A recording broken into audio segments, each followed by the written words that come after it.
سب دیکھنے اور سننے والوں کی خدمت میں محبت برا سلام ناظرین، آج ہمارے ساتھ خان صاحب ہوں گے اور خان صاحب سے پوچھیں گے پاکستان کے جو حالات ہیں، سیاسی، مذہبی، اور ہم کس طرف جا رہے ہیں۔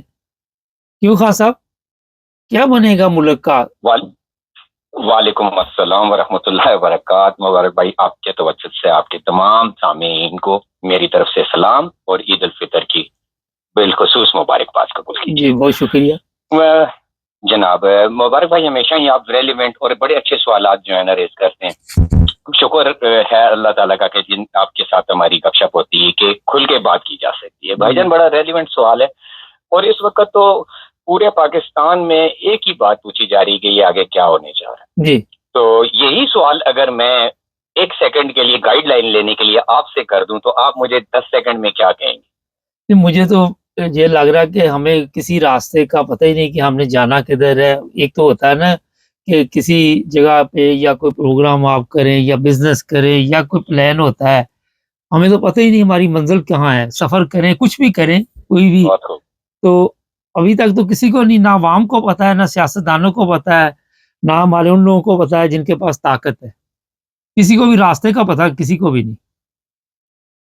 بڑی پیاری جواب دیا آپ نے، بالکل اچھا کہا کہ پوری قوم اس وقت کنفیوز ہے۔ آپ یہ کہنے کا مقصد جی بالکل بالکل کنفیوز ہے ٹوٹلی، اور ہمیں نہ معلوم ہے کہ ہمارا گائیڈ کون ہے، رہنما کون ہے، اور کس کی ہدایات لینی ہے اور کس کو فالو کرنا ہے یہ بھی نہیں معلوم جی ہمیں۔ بالکل سر میں بالکل آپ کے ساتھ ایگری کرتا ہوں، اور یہ سب وجوہات کی ہونے کی اصل میں ہر چیز کے پیچھے کوئی بنیاد ہوتی ہے، اور جی وہ بنیاد جو ہے جو سب سے پہلی میں سمجھتا ہوں کہ وہ ہماری بحیثیت قوم ایک جو تربیت سازی ہوتی ہے وہ ناپید ہونے کی وجہ سے ہماری بحیثیت قوم تربیت نہیں ہوئی، جس میں ہماری تربیت کرنے کا جو اللہ نے جن سے جواب دے بنایا جن کو، وہ ہمارے سیاسی لیڈران تھے، وہ ہمارے ٹیچر حضرات تھے، وہ ہمارے محلے کے بزرگ حضرات تھے، ہماری کمیونٹی کے مخصوص لوگ تھے جنہوں نے اس کی طرف کوئی توجہ نہیں دی۔ اور آج ایک یہ بہت بڑا سہان روح سوال بن کے، یہ ایک ماما بن کے ہمارے سامنے آن کھڑا ہوا ہے کہ آگے ہم نے کیا کرنا ہے۔ میں سمجھتا ہوں کہ یہ تربیت کا بہت بڑا لیک ڈاؤن تھا جس کے آج ہم کو میازہ بھوگتے۔ جی بھائی خاصا سیاست دانوں نے ہماری تربیت کرنی تھی یا محلے کے بزرگوں نے کرنی تھی؟ اصل میں تو وہاں جو دینی جماعتیں ہیں، میرا خیال ہے کہ انہوں نے اپنا رول بھی ادا نہیں کیا، اور ظاہر ہے جو بھی سیاستدان بنے وہ پہلے کسی نہ کسی دین کے معلم کے ہاتھ گئے، اس کے قابو میں آئے، پھر مدرسے بنے ہوئے ہیں، بتایا جا رہا ہے کہ 40-50 ہزار مدرسے ہیں وہاں پہ، تو اس کے باوجود وہاں پہ تربیت نہیں ہے، مزار ہیں، دربار ہیں، کیا وجہ ہے؟ بھائی جان، آپ کا بڑا اچھا سوال ہے۔ میں پہلے اس طرف آنا چاہتا ہوں کہ دیکھیں، قوموں کی تربیت جب ہوتی ہے تو اس میں ٹائم لیا جاتا ہے۔ تو میں اگر اپنی بحثیت پاکستانی میں اپنے آپ کو اگر ایک قومیت کے دائرے میں لا کے جب میں سوچتا ہوں، میں اپنا سارا احتساب کرتا ہوں، تو مجھے محسوس یہ ہوتا ہے کہ جب میں نے اسکول میں آنکھ کھولی تو وہاں بھی مجھے صرف یہی تربیت دی گئی کہ آپ نے یہ کلاس پاس کرنی ہے۔ جب میں کالج چلا گیا تو مجھے یہی تربیت تھی جو سب سے پہلا فوکس تھا میرے اساتذہ کا، حالانکہ یہ فوکس نہیں ہونا چاہیے تھا۔ فوکس ہونا چاہیے تھا کہ میں پڑھائی کے بعد ایک معاشرے میں ایک بہترین انسان کیسے بنوں گا، اس پہ کوئی فوکس نہیں تھا۔ دین میں نے جب اپنی پریکٹیکل لائف کا جب سٹارٹ کیا نا سر، تو مجھے وہاں بھی کیا کا جو دنیاوی جو ٹارگٹ تھے مجھے آنر کی طرف سے وہ یا آفیسر کی طرف سے وہ ٹارگٹ ملے، کہیں بھی تربیت کا کوئی عمل دخل نہ تھا۔ اس کی میں سمجھتا ہوں کہ وجہ ہوگی، اور میری سمجھ کے مطابق اللہ نے اس قوم سے یقیناً کوئی کام لینا تھا۔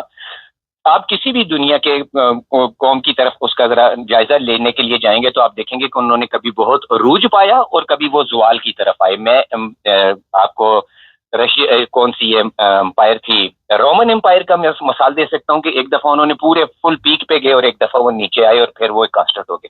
بحیثیت قوم پاکستان کو سٹارٹ ہی میں، چونکہ جس نے پاکستان بنایا، جو اس کا فاؤنڈر تھا، اس سے بہتر تو اس کے بارے میں کوئی بھی نہیں جان سکتا تھا، اور اس کے الفاظ تھے کہ میری جیب میں 100 کے کھوٹے سکے ہیں، میرے فاؤنڈر کہتے تھے۔ قائد اعظم محمد علی جناح رحمۃ اللہ، جن کا سب سے بڑا مزار ہے پاکستان میں باقی سارے مزار ان کے پاؤں کی جوتی کے نیچے رکھتا ہوں، جتنے بھی ہیں، کسی بھی